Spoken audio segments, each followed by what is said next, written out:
சுபானக மக்களே, என்ன மக்களே, கானா வினோத் அவர்களுக்கான எவிக்ஷன் அப்படிங்கறத சத்தியமா ஏத்துக்க முடியல.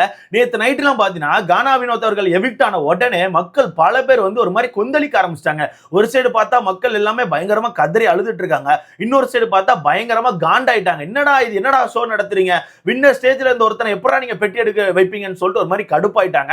சத்தியமா சொல்றேன், இதுதான் கானா வினோத்துக்கான உண்மையான வெற்றியை நான் பாக்குறேன். ஓகே, அந்த மனுஷன் 18 லட்சத்தை எடுத்துட்டாப்ல, இன்னும் கொஞ்சம் வெயிட் பண்ணி தான் 50 லட்சம் கிடைச்சிருக்கும், டைட்டில் கிடைச்சிருக்கும், எல்லாம் ஓகே தான், இல்ல நான் சொல்லவே இல்லை. இருந்தாலும் ஒருவேளை அந்த இடத்துக்கு போயிட்டு அந்த விஷயம் கிடைக்காம போயிருந்தா கொஞ்சம் யோசிச்சு பாருங்களேன். ஏன்னா சேனலை பொறுத்தவரைக்கும் என்ன வேணா வேலைகளை பார்ப்பாங்க. அப்படி இருக்கும்போது ஃபினாலே ஸ்டேஜுக்கு போயிட்டு அந்த 50 லட்சமும் கிடைக்காம சும்மா அங்க நிப்பாட்டி விட்டு ரன்னர் அப் மட்டும் பண்ணி விட்டு இருந்தாங்கன்னா ஒண்ணுமே கிடைச்சிருக்காது. அந்த வகையில என்ன பொறுத்தவரைக்கும் ஓகே தான், 18 லட்சத்தை எடுத்திருக்காப்புல, ஓகேவான ஒரு மூவ் தான். இப்போ இந்த விஷயத்தை பண்ண போய் தான் மக்கள் கிட்ட இன்னும் நிறைய அன்பை சம்பாதிச்சிருக்காப்புல. மேபி டைட்டில் வின் பண்ணியிருந்தா கூட இந்த அளவுக்கு ஒரு அன்பை சம்பாதிச்சிருப்பாரான்னு கேட்டீங்கன்னா எனக்கு தெரிஞ்சு தெரியல. ஆனா இப்போ கடுமையான அன்பை சம்பாதிச்சிருக்காப்புல. என்னன்னு தெரியல, எந்த சீசனும் இல்லாம இந்த சீசன் பாத்தீங்கன்னா இன்ஸ்டாகிராம்ல பயங்கரமா ஓடிட்டு இருக்கு. இன்ஸ்டாகிராம்ல சும்மா ரீல்ஸ் போட்டுக்கிட்டே இருக்காங்க. முக்கியமா பல மக்கள் வந்து அவங்களுக்கான ஃபீலிங்ஸ் வந்து அப்படி ராவா ஃபுட்டேஜ் எடுத்து போடுறாங்க. பல அம்மாமார்கள்லாம் அல்ற வீடியோ நம்மளால பார்க்க முடியுது ப்ரோ. டிவியை பார்த்து அப்படி கண் கலங்கி உட்கார்ந்து இருக்காங்க. டிவியை பார்த்து ஒரு மாதிரி கண் கலங்கி ஒரு மாதிரி என்ன பேசன்னு தெரியாம ஒரு மாதிரி உட்கார்ந்துருக்காங்க. இந்த விஷயத்தை தான் எனக்கு தெரிஞ்சு கானா வினோத்துக்கான உண்மையான வெற்றியா நான் பாக்குறேன். ஏன்னா டைட்டிலே வின் பண்ணிட்டு வெளியே வந்தா கூட அந்த இடத்துல ஒரு செலிப்ரேஷன் நடந்திருக்கும். ஓ, கானா வினோத் அப்படி சொல்லி செலிப்ரேட் பண்ணிருப்பாங்க. ஆனா ஒரு மாதிரி மக்கள் மைண்ட்ல ரிஜிஸ்டர் ஆயிப்பாரான்னு கேட்டீங்கன்னா எனக்கு தெரிஞ்சு வாய்ப்பு கம்மி தான். பட் இப்போ மக்கள் மைண்ட்ல ரிஜிஸ்டர் ஆயிட்டாப்ல. எப்படி மக்கள் மைண்ட்ல ரெஜிஸ்ட் ஆயிட்டாப்ல. அது மட்டும் இல்லாம இந்த பிக் பாஸ்க்கான ஒரு சாபக்கேடு ஒண்ணு இருக்கு ப்ரோ. இந்த பிக் பாஸை பொறுத்தவரைக்கும் டைட்டில் வின் பண்ண யாருமே பெருசா வந்ததே கிடையாது. நீங்க நல்லா யோசிச்சு பாருங்களேன், டைட்டில் வின் பண்ண யாருமே பெருசா ஒரு மாதிரி வளர்ந்து வந்திருக்காங்க, ஒரு மாதிரி பூம் ஆயிட்டாங்கன்னா சொல்லவே முடியாது. இந்த மாதிரி பாதியில போனவங்க, அன்ஃபேரா எவிக்ட் ஆகி வெளியே போனவங்க, இந்த மாதிரி ஆட்கள் மட்டும் தான் லைஃப்ல பயங்கரமா மேல வந்திருக்காங்க. எடுத்துக்காட்டுக்கு நம்ம கவினை சொல்லலாம். கவின் சீசன்ல அவர் தான் டைட்டில் வின்னர்னு சொல்லிட்டு பயங்கரமா பேசிட்டு இருந்தோம். ஆனா அந்த டைம்ல இதே மாதிரி தான் ஒரு சில குழப்பங்கள், ஒரு சில மனக்கசப்புகள்ல அந்த மனுஷன் பணப்பெட்டி எடுத்துட்டாப்ல. பணப்பெட்டி எடுத்த மனுஷன் இப்ப எங்க இருக்காரு? டாப்ல இருக்காரு. ஆனா அது அவருக்கான உழைப்பும் இருக்குது. ஓகேவா? அவருக்கான உழைப்பை வந்து நிறுத்தாம போட்டுக்கிட்டே இருந்தாப்ல. நிறுத்தாம போட்டுட்டு இருக்க போய் இப்ப பிக் பாஸ் வீட்டுக்குள்ள மட்டும் மொத்தம் 5 தடவை போயிட்டு வந்துட்டாரு. அன்னைக்கு 5 தடவையோ 6 தடவையோ அந்த பிக் பாஸ் வீட்டுக்குள்ள போயிட்டு வந்திருக்காப்ல. அது எல்லாமே அவருக்கான பட ப்ரமோஷனுக்கு. சோ அந்த அளவுக்கு அவருக்கான வளர்ச்சி இப்ப இருக்குது. அது அவர் போட்ட உழைப்பு தான், இல்ல நம்ம சொல்ல முடியாது. பட் இருந்தாலுமே இங்க ஒரு விஷயம் இருக்கு. இந்த பிக் பாஸை பொறுத்தவரைக்கும் டைட்டில் வின் பண்ண யாருமே பெரிய லெவல்ல வந்தது கிடையாது. இந்த மாதிரி வெளியே போனவங்க மட்டும்தான் வாழ்க்கையில வந்து வேற லெவல்ல வந்திருக்காங்க. அதனால கண்டிப்பா எனக்கு தெரிஞ்சு கானா வினோத் அவர்கள் அவருக்கான வாழ்க்கையில ஒரு நல்ல ஒரு இடத்தை ரீச் பண்ணுவாப்ல அப்படின்னு சொல்லி என்னால நம்ப முடியுது. ஆனா இந்த அளவுக்கு ஒரு அன்பு அப்படிங்கிறது வரும்னு சொல்லிட்டு நானும் சுத்தமா எதிர்பார்க்கல ப்ரோ. நான் நினைச்சேன் ஒரு ஓட்டுகள் இருக்கு, கானா வினோத்தை பயங்கரமா பல பேர் வந்து தூக்கி வச்சு கொண்டாடுறாங்கன்னு சொல்லிட்டு நான் பார்த்தேன். நான் இல்லைன்னு சொல்லவே மாட்டேன். ஆனா இந்த அளவுக்கு ஒரு அன்பு கிடைக்கு தெரியுமா? வீட்டுல உள்ள நம்ம அம்மா மாதிரிலாம் உட்காந்து உடஞ்சு அழுறாங்க. நிறைய செலிபிரிட்டிஸ் வந்து ஸ்டோரி போடுறாங்க. நிறைய பேருங்க ரேண்டமா நான் வந்து எங்கெல்லாமோ பாக்குறேன். பாக்குற ஆட்கள்லாம் ஒரு மாதிரி போட்டுட்டு இருக்காங்க, கானா வினோத் இந்த மூவ் பண்ணிருக்க கூடாது, கானா வினோத் இந்த விஷயத்த பண்ணிருக்க கூடாதுன்னு சொல்லிட்டு அவ்வளவு பேர் இறங்கி வராங்க. அப்ப அவ்வளவு பேர் வந்து இந்த ஷோவை ஒரு மாதிரி வெறுப்பாய் பார்த்திருந்தாலும் இந்த வெறுப்புக்குள்ள இந்த மனுஷன் மேல ஒரு அன்பு வச்சிருந்திருக்காங்க. உங்களுக்கு புரியுதா? இந்த ஷோவை வந்து நம்ம கடுப்பாய் தான் பார்த்தோம், இல்லைன்னா சொல்லவே முடியாது. ஒரு மாதிரி கடுப்புல பார்த்துட்டு இருந்தோம். அப்படி இருக்கும்போது யார் வின் பண்ணாலும் பரவாயில்லன்னு சொல்லி ஒரு ஸ்டேஜ்ல சொல்லிட்டு இருந்தோம். அதுக்கப்புறமா கடைசி கட்டமா தான் கானா வினோத்துக்கு தான் அந்த டைட்டில் போனோம், அந்த மனுஷன் தான் டிசர்வான ஒரு பர்சன் சொல்லி நம்ம பேசிட்டு இருந்தோம். அப்ப நான் நினைச்சது என்ன தெரியுமா, நம்ம எல்லாம் ஒரு குறிப்பிட்ட ஒரு ஆட்கள் மட்டும் தான் இதை பத்தி பேசிட்டு இருக்கோம். கானா வினோத் தான் வின் பண்ணோம், கானா வினோத் தான் வின் பண்ணோம்னு சொல்லிட்டு. ஆனா பார்த்த முக்காவாசி மக்கள், ஒரு 90% பீப்புள் வந்து கானா வினோத் தான் வின் பண்ணோம், அவரை தாண்டி அந்த கப்பு யாருக்குமே போக கூடாது, அந்த பணம் யாருக்குமே போக கூடாதுன்னு யோசிச்சிருந்திருக்காங்க. இப்ப அந்த விஷயம் அப்படியே மாறணும்னா ஏத்துக்க முடியல. அவ்வளவு பேரால ஏத்துக்க முடியல. அவ்வளவு பேர் வந்து ஒரு மாதிரி அவங்களுக்கான மனக்குமுறலை காமிக்கிறாங்க. அதை பார்க்கும்போது எனக்கு ஒரு விஷயம் தோணுச்சு, இதுதான் உண்மையான வெற்றி. இதுதான் சொல்றேன் ப்ரோ, இதுதான் சத்தியமா சொல்றேன், இதுதான் ஒரு உண்மையான வெற்றியா நான் பாக்குறேன். கண்டிப்பா வாழ்க்கையில அவர் வந்து வேற லெவல் ஒரு இடத்துக்கு போவாப்ல, விடமாட்டாப்ல. ஏன்னா அந்த மனுஷனை பொறுத்தவரைக்கும் நான் கவனிச்சதுக்கு ஒரு ஹார்ட் ஒர்க்கர் தான் ப்ரோ, பயங்கரமா உழைப்பாப்ல. சோ இந்த கேப்பை வந்து அந்த மனுஷன் விடவே மாட்டாப்ல. கண்டிப்பா பூந்து மேல ஒரு இடத்துக்கு வருவார்னு சொல்லிட்டு எனக்கு ஒரு நம்பிக்கை இருக்கு. பட் இருந்தாலும் எனக்கு இந்த இடத்துல தண்ணிப்பழம் மேல சின்ன ஒரு வருத்தம் இருக்கு ப்ரோ. தண்ணிப்பழம் மேல ஒரு சின்ன வருத்தம் இருக்கு. அந்த விஷயத்த நான் சொல்லிக்கிறேன், கோவப்படாதீங்க. நேற்று நீங்க பார்த்திருப்பீங்க எபிசோட்ல அவர் அழுதுருப்பார், ஒரு மாதிரி ஃபீல் பண்ணியிருப்பார், எல்லாம் ஓகே தான். இருந்தாலும் கானா வினோத் அவர்கள் இந்த பணப்பெட்டி எடுக்கிறதுக்கு ஒரு முக்கிய காரணம் தண்ணிப்பழம் மட்டுமே. எவ்வளவு பேர் எப்படி நோட் பண்ணீங்கன்னு தெரியல. கானா வினோத் இந்த பணப்பெட்டி எடுக்கிறதுக்கு முக்கிய காரணம் தண்ணிப்பழம் மட்டுமே. ஏன்னா வீட்டுக்குள்ள வந்த தண்ணிப்பழம் சும்மா இல்லாம ஒரு மாதிரி கானா வினோத்தை டவுன் பண்ணி, நீ வந்து இந்த தகுதியே கிடையாது, உனக்கு தகுதியே கிடையாது, தகுதியான ஒரு ஆள் வந்து சபரி மட்டும்தான், ஹை குவாலிட்டி பர்சன் வந்து சபரி தான், அவருக்கு தான் இந்த டைட்டில் போனோம், அவர் தான் உண்மையான டைட்டில் வின்னர், எல்லாருமே அவருக்கு ஓட்டு போடுங்கன்னு சொல்லிட்டு ஒரு மாதிரி சபரியை தூக்கி வச்சு பேசிக்கிட்டே இருந்தாப்ல. டெய்லி சபரியை தூக்கி வச்சு பேசினாப்ல.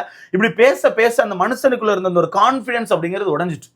இப்படி பேசிக்கிட்டே இருக்கும்போது ஆப்போசிட்ல இருக்க மனுஷனுக்கு எப்படி இருக்கும், என்னடா இது ஒரே இவனே சொல்லிட்டு இருக்காரு, அப்போ உண்மையாவே அவன் தான் டைட்டில் வின்னர் ஆக போறானா, அப்ப எனக்குலாம் அந்த தகுதி இல்லையா, அப்ப நான் வந்து ஹை குவாலிட்டி பர்சன் கிடையாதா, அவன் தான் ஹை குவாலிட்டி பர்சன் சொல்லிட்டு அவருக்குள்ளே ஒரு டவுன் வரும்ல, அவரே வந்து ஒரு மாதிரி செல்ஃப் டவுட் பண்ணுவாப்ல. அந்த டைம்ல தான் அவருக்கான மனக்குழப்பங்கள் ஸ்டார்ட் ஆச்சு. இவர் வந்து சபரி தான் வின்னர் சொல்ல சொல்ல அவர் வந்து உள்ளுக்குள்ளே யோசிக்க ஆரம்பிச்சிட்டார், அப்ப நம்ம வின்னர் இல்ல, அப்ப நமக்கு அந்த 50 லட்சம் கிடைக்க போறது இல்ல, நமக்கு அந்த டைட்டில் கிடைக்க போறது இல்ல, அப்ப நான் அந்த வீட்டுக்குள்ள போட்ட உழைப்பெல்லாம் அவ்வளவுதானா, நான் போட்ட உழைப்பெல்லாம் வேஸ்டா போச்சான்னு சொல்லிட்டு அந்த மனசை யோசிக்க ஆரம்பிச்சிட்டார்.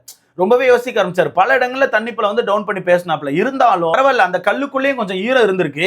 நேத்து கானா வினோத் அந்த பெட்டியை எடுத்தோன்னே எவ்வளவு பேர் எப்படி கவனிச்சாங்க, எப்படி பதறினாங்கன்னு தெரியல. தண்ணிப்பழம் கையை பிடிச்சி ஒரு மாதிரி இழுத்து அந்த பெட்டி அங்க வைங்க சார், பெட்டி அங்க வைங்க சார், நீங்க வந்து எமோஷனல் எடுத்துட்டீங்க, ஒரு மாதிரி கோவத்துல எடுத்துட்டீங்க, ஒரு மாதிரி பதட்டத்துல எடுத்துட்டீங்க, அதெல்லாம் ஒன்றும் பிரச்சனை இல்லை, நீங்க பெட்டி அங்க வைங்க, பெட்டி அங்க வைங்க, பிக் பாஸ் நம்ம பேசிக்கலாம்னு சொல்லிட்டு ஒரு மாதிரி அந்த மனுஷன் பதட்டப்பட்டாப்ல. ஏன்னா அந்த மனுஷனுக்கு தெரியும் கானா வினோத் தான் டைட்டில் வின்னர் சொல்லிட்டு அந்த மனுஷனுக்கு தெரியும். அந்த மனுஷன் ஒரு இடத்துல சொல்லியிருப்பார்ல, அவர் தான் டைட்டில் வின்னர், நான் அவர் வெறுப்பேத்த தான் சபரியை சொன்னேன்னு சொல்லிட்டு. ஆனா அவர் வெறுப்பேத்த சொன்ன விஷயம் தான் அவருக்கான மனசை உடைச்சிச்சு. அவர் வெறுப்பேத்த சொன்ன விஷயம் தான் அவருக்கான மனசை உடைச்சிச்சு. இருந்தாலும் நேற்று தண்ணிப்பழம் ஒரு மாதிரி ஃபீல் ஆயிட்டாப்ல. தண்ணிப்பழம் எப்படி உடஞ்சு அழுவாருன்னு சொல்லிட்டு நான் சுத்தமா எதிர்பார்க்கல ப்ரோ. அந்த மனசை வந்து சொல்லிக்கிட்டே இருக்காப்ல, பெட்டி அங்க வைங்க, பெட்டி அங்க வைங்கன்னு சொல்லிட்டு ஒரு மாதிரி சொல்லிக்கிட்டு வினோத் பின்னாடியே போயிட்டு இருக்காப்ல. இப்போ ஒரு இடத்துல டீலக்ஸ் ரூம்ல வச்சு அந்த மனசை அழுதுட்டாப்ல. பார்க்க எனக்கே ஒரு மாதிரி இதே ஒரு மாதிரி 2 குழந்தைகள் மாதிரி எனக்கு தோணுச்சு ப்ரோ. ஏன்னா கானா வினோத்தை பொறுத்த வரைக்கும் வெளியே இருந்து அழும்போது ஒரு மாதிரி குழந்தை மாதிரி அழுதாப்ல. அப்படியே உள்ள கட் பண்ணி பார்த்தா தண்ணிப்பழம் சேம் அதே மாதிரி அப்படி நின்றுட்டு இருந்தாரு. ஒரு மாதிரி அப்படியே உடஞ்சிட்டாப்ல. அப்படியே ஒரு மாதிரி உடஞ்சி ஓடி போயிட்டு ஒரு மாதிரி கட்டி பிடிச்சி, ஏன் சார் இப்படி பண்ணீங்க அப்படின்னாரு பாருமா. சத்தியமா சொல்றேன், குழந்தை மாதிரி தான் பண்ணாரு. நான் அந்த இடத்துல தண்ணிப்பழத்தை ஒரு குழந்தை மாதிரி தான் பார்த்தேன். உடஞ்சி அப்படி ஒரு மாதிரி சிரிச்சுக்கிட்டே சொல்றாரு, ஏன் சார் இப்படி பண்ணீங்க, நீங்க தான் சார் வின்னர், நீங்க தான் ஓட்டிங்க மேல இருந்தீங்க சார், ஏன் சார் இப்படி பண்ணீங்கன்னு சொல்லி பேசும்போது அவருக்குள்ள இருந்த இன்னொரு உண்மையான அன்பு வெளியே வந்த மாதிரி எனக்கு தோணுச்சு. அவருக்குள்ள இருந்த இன்னொரு உண்மையான அன்பு சைடு வெளியே வந்திருக்கு. அந்த மனுஷனுக்குள்ள எங்கேயோ ஹீரோ இருந்திருக்கு. அதனாலதான் அந்த மனுஷன் ஒரு மாதிரி உடஞ்சி ஃபீல் பண்ணி பேசிட்டாப்ல. அது பார்க்க நல்லா இருந்துச்சு, பார்க்க ஒரு மாதிரி நல்லா இருந்துச்சு. இருந்தாலும் அவ்வளவுதான், ஒன்றும் சொல்றதுக்கு இல்லை, முடிச்சு விட்டாங்க அப்படிங்கிறது தான் உண்மை. ஆனா வெளியே வந்து அவருக்கு மிகப்பெரிய அன்பு கிடைச்சிருக்கு ப்ரோ. கானா வினோத் அவர்களுக்கு வெளியே வந்து ஒரு மிகப்பெரிய அன்பு கிடைச்சிருக்கு. அவர் டைட்டிலை வின் பண்ணாலும் இந்த அன்பு கிடைச்சிருக்காது, வாய்ப்பே கிடையாது. டைட்டில் வின் பண்ணியிருந்தா கூட ஒரு 2 நாள் பேசியிருப்பாங்க, இல்லை ஒரு வாரம் பேசியிருப்பாங்க, அதுக்கப்புறம் காணாம போயிருக்கும். பட் இந்த ஒரு விஷயம் வந்து வாழ்க்கையில எத்தனை சீசன் வந்தாலும் மறக்காது. எப்படி இப்போ வரத்துக்கு எத்தனை சீசன் வந்தாலும் கவின்கான அந்த ஒரு விஷயத்தை நம்ம பேசிட்டு இருக்கோமோ, சேம் அதே மாதிரி இதுக்கப்புறம் எத்தனை சீசன் வந்தாலும் கானா வினோத்னு ஒருத்தர் இருந்தான்ப்பா, கானா வினோத்னு ஒருத்தன் இருந்தான் ஒரு சீசன்ல. அவன் அந்த அளவுக்கு ஒரு பிளே கொடுத்தான், பயங்கர ஃபன் பண்ணான், சூப்பரா வச்சுக்கிட்டான். ஆனா ஒரு இடத்துல ஒரு மாதிரி உடஞ்சி பயந்து பணப்பெட்டி எடுத்துட்டு போயிட்டான். அவன் தான் அந்த சீசனோட டைட்டில் வின்னரா இருந்திருக்க வேண்டியது, ஆனா அவன் பணப்பெட்டி எடுத்துட்டு போயிட்டான்னு சொல்லிட்டு இதுக்கப்புறம் எத்தனை சீசன் வந்தாலும் கண்டிப்பா நம்ம பேசுவோம். இந்த வீட்டில் உள்ள எத்தனை பேரை பத்தி நம்ம அப்படி பேசணும்னு எனக்கு தெரியல, எனக்கு தெரிஞ்சு வாய்ப்பே கிடையாது. இந்த சீசன்ல இருக்க யாரை பத்தி நம்ம அப்படி பேச போறது இல்லை. ஆனா கண்டிப்பா கானா வினோத்தை பத்தி நம்ம பேசுவோம், எத்தனை சீசன் வந்தாலும் கண்டிப்பா பேசுவோம் ப்ரோ. ஏன்னா அந்த மாதிரி ஒரு விஷயத்தை ரெஜிஸ்டர் பண்ணிட்டு போயிட்டாப்ல. அவர் எவிக்ட் ஆகும்போது வீட்டில் உள்ளவங்க மட்டும் இல்லாம பிக் பாஸ் வெளியே இருக்க மக்கள் எல்லாரும் அள வச்சிட்டார்ல, எல்லாரும் அள வச்சிட்டாரு ப்ரோ. ஒருத்தர் விடாம எல்லாருமே ஃபீல் பண்றாங்க. ஒரு சில பேருக்கான ரீல்ஸ் எல்லாம் பார்த்துட்டு உண்மையாவே நீங்களா இவ்வளவு அன்பு வச்சிருந்தீங்களா அப்படின்ற மாதிரி எனக்கு கேட்க தோணுது. ஏன்னா எப்படி இந்த ரெட் கார்டு விஷயத்தை பயங்கரமா செலிப்ரேட் பண்ணாங்களோ அதுக்கு அப்படியே ஆப்போசிட்டா இந்த ஒரு விஷயத்துக்கு உடஞ்சிட்டாங்க எல்லாருமே. இந்த ஒரு விஷயத்துக்கு உடஞ்சி ஒரு மாதிரி ஏத்துக்க முடியாம தவிக்கிறாங்க. ஏன்னா நேற்று காலில் இருந்து இன்னொரு விஷயம் வந்திருக்கும், கண்டிப்பா பார்த்துருப்பீங்க. ரீல்ஸ்ல நிறைய பேர் வந்து கானா வினோத் வீட் ஆகல, ஃபேக்கான நியூஸ் போட்டிருக்காங்க, கானா வினோத் பாருங்க லைவ்ல தான் இருக்காருன்னு சொல்லிட்டு ஒரு மாதிரி ரீல்ஸா போட்டு வச்சிருந்தாங்க. பாவம், அவங்களுக்கு இந்த பிக் பாஸ் அப்படிங்கிறது எப்படி ஒர்க் ஆகுங்கிறது தெரியல போல. ஆனால் அவங்க வந்து என்ன நம்பிக்கை கொடுக்க ஆரம்பிச்சாங்க மக்களுக்கு, அவர் எவிக்ட் ஆகல, வீட்டுக்குள்ள தான் இருக்காரு, எல்லாமே ஃபேக் நியூஸ், யாருமே நம்பாதீங்கன்னு சொல்லிட்டு நிறைய பேர் அந்த மாதிரி ஒரு ஹோப்பை கொடுத்துட்டாங்க. ஆனா அப்படியே பார்த்தா டக்குன்னு சாயங்காலம் அவர் லைவ்ல எவிக்ட் ஆகிற விஷயத்த மக்கள் பார்த்தோன்னா உடஞ்சிட்டாங்க, சொல்லியா உடஞ்சிட்டாங்க. இதை தான் நான் பண்ணக்கூடாதுன்னு இருந்தேன். ஏன்னா உங்களுக்கே தெரியும், முந்தானத்தே நமக்கு தெரிய வந்துச்சு, ஓகேவா, முந்தானத்து நைட் ஈவினிங்கே நமக்கு தெரிய வந்துட்டு. அப்போ முந்தானத்து ஈவினிங் நம்ம லைவ் போட்டு வீடியோ போட்டு பேசும்போது நான் சொல்லியிருந்தேன் கண்டிப்பாக ஹோப் கொடுக்க மாட்டேன், உங்களில் பல பேர் நம்ப மாட்டீங்க, பட் இருந்தாலும் நடந்ததான், நாளைக்கு லைவை பார்த்து தெரிஞ்சுக்கோங்கன்னு சொல்லிட்டு நான் முந்தானத்து வீடியோ லைவ்லாம் பேசியிருந்தேன். நான் ஏன் ஹோப் கொடுக்கலன்னா, ஹோப் கொடுத்தா இந்த மாதிரி தான் உடஞ்சிருப்பீங்க. ஹோப் கொடுத்தா இந்த மாதிரி தான் உடஞ்சிருப்பீங்க. பட் என்ன பண்ண, நேத்து காலையில நிறைய பேர் ரீல்ஸை போட்டு மக்களுக்கு ஹோப்பை கொடுத்து கடைசியில நைட்டு உடைச்சிட்டாங்க அப்படிங்கிறது தான் உண்மை. பல பேரால ஏத்துக்க முடியல.